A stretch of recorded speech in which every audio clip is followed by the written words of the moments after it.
To take off a new linear or a line that is unbroken, such as an exterior wall, select the linear tool from the Home tab. The properties will open for the linear. You want to give that linear a name.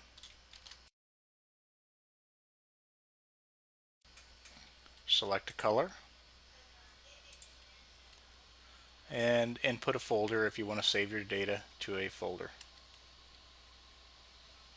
Click OK. You're now ready to start taking off your linear. Left click on the first point, drag your line, click the second point, and just work your way around your image.